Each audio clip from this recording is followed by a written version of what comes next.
Tony का पति बबलू अंडे बेचने का व्यापार करता था। उसके पास काफ़ी मुर्गियाँ थीं जो ताज़े व बढ़िया अंडे देती थी। बबलू की दुकान पर अंडे खरीदने वालों की भीड़ लगी रहती थी। बबलू की दुकान के सामने कालू की अंडे की दुकान थी, पर कालू अंडे बाजार से खरीद कर बेचता था, इसलिए लोगों को बबलू की दुकान के ही अंडे पसंद आते थे। अरे बबलू भैया, तुम्हारे मुर्गियों के अंडे खाकर ये हमारा नाश्ता पूरा होता है। बहुत ही बढ़िया अंडे होते हैं।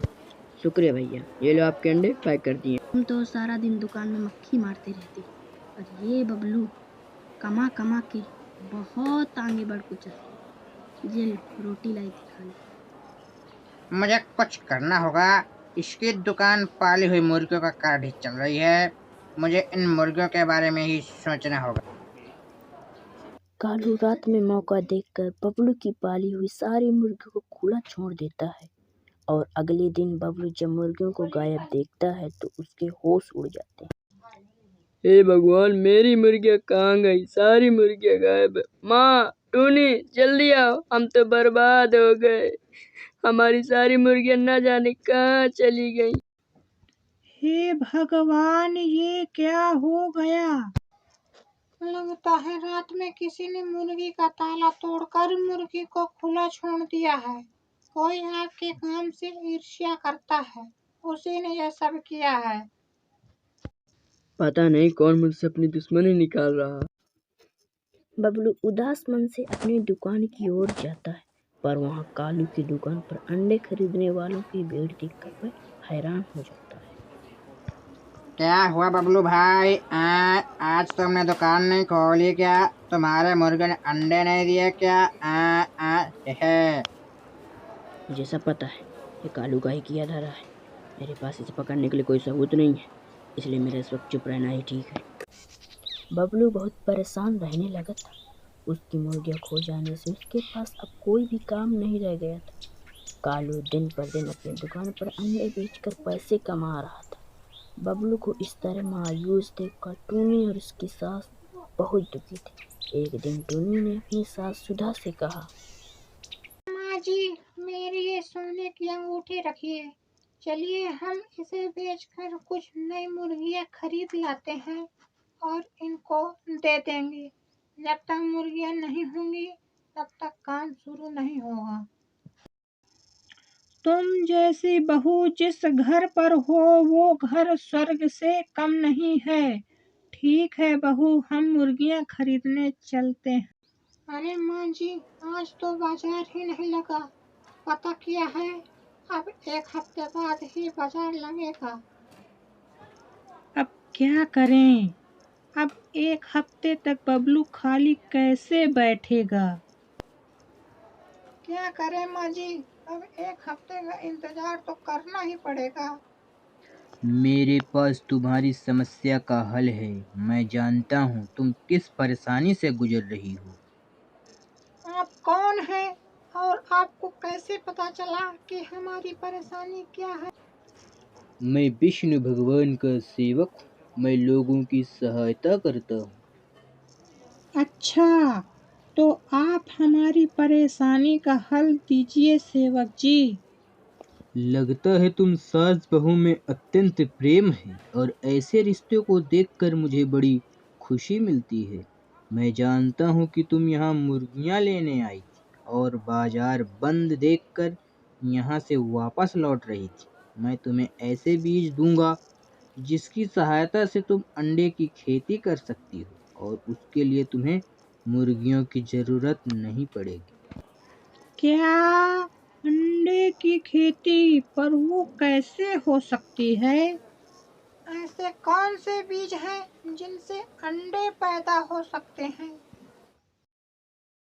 ये रहे वो बीज जिन्हें अपने घर के आंगन में डाल देना, और फिर ये बीज अपना जादू दिखाना शुरू कर देंगे। पर ध्यान रहे, एक दिन में 5 बीज ही जमीन पर डालने हैं, वरना अनर्थ हो जाएगा पुत्री। आप चिंता मत करो, हम इस बात का ध्यान रखेंगे।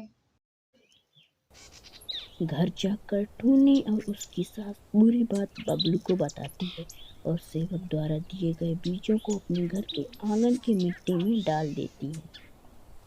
माँ, टूनी, तुमने कभी सुना है कि अंडों की भी खेती हो सकती है? तुम उस सेवक पर कैसे विश्वास कर लिया? इन बीजों पर कितना जादू है, ये तो कल ही पता चलेगा। अगले दिन जब बबलू सोकर उठता है तो वह हैरान हो जाता है। यह तो सचमुच हमारे आंगन में अंडों की खेती हो गई।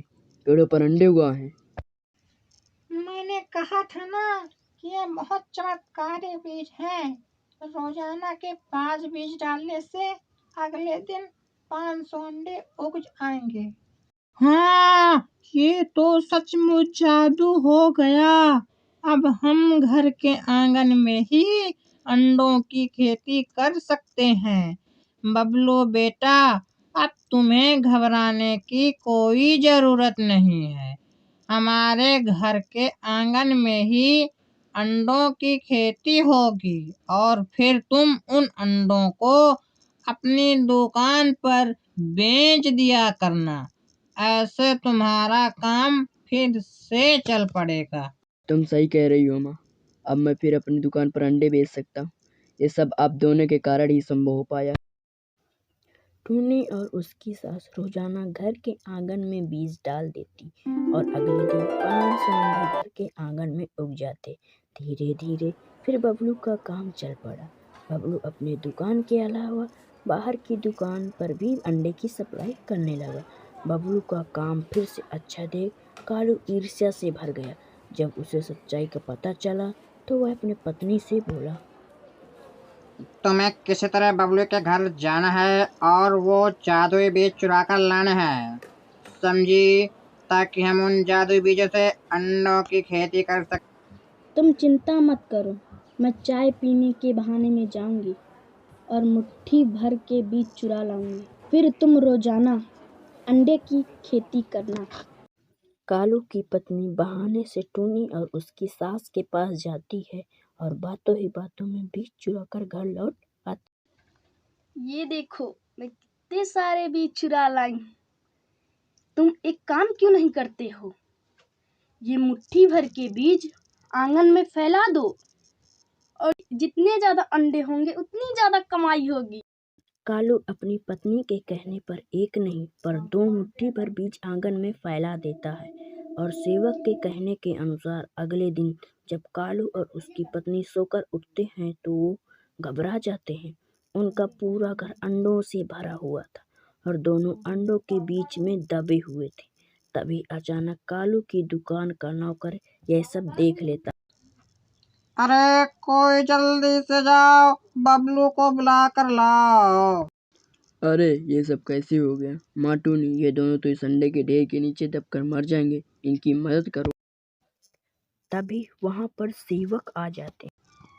तुम दोनों सास बहू को शायद पता नहीं, कालू की पत्नी ने तुम्हारे घर से बीज चुराए थे, पर ये दोनों नहीं जानते कि लालच का फल बुरा होता है। इन दोनों ने चोरी की है, इसकी सजा मैं इन्हें जरूर दूंगा। नहीं नहीं सेवक जी, इन दोनों को माफ कर दीजिए। हमें इनसे कोई बैर नहीं। ये हमारे पड़ोसी हैं, इसलिए हम इनका बुरा होते नहीं देख सकते। हाँ सेवक जी, इन दोनों को छोड़ दीजिए। बबलू, मुझे माफ कर दे। मैंने ही तेरी सारी मुर्गियां छोड़ दी थी ताकि तू बर्बाद हो जाए, पर आज तुम सब हमारी जान बचाने के लिए खड़े हो। आज तो मैं तुम दोनों को छोड़ रहा हूँ, लेकिन दोबारा तुमने अपने जीवन में लालच किया या किसी को नुकसान पहुँचाने की कोशिश की तो मैं तुम दोनों को बिल्ली बना दूंगा और पिंजरे में कैद कर लूंगा। कालू को अपनी भूल का पछतावा होता है। वह सबसे माफी मांगता है और दोबारा ईर्ष्या न करने की कसम खाता है। उस दिन के बाद से टोनी और उसकी सास दोनों अंडों की खेती करने लगे और बबलू उन अंडों को बेचकर अच्छे पैसे कमाने लगा।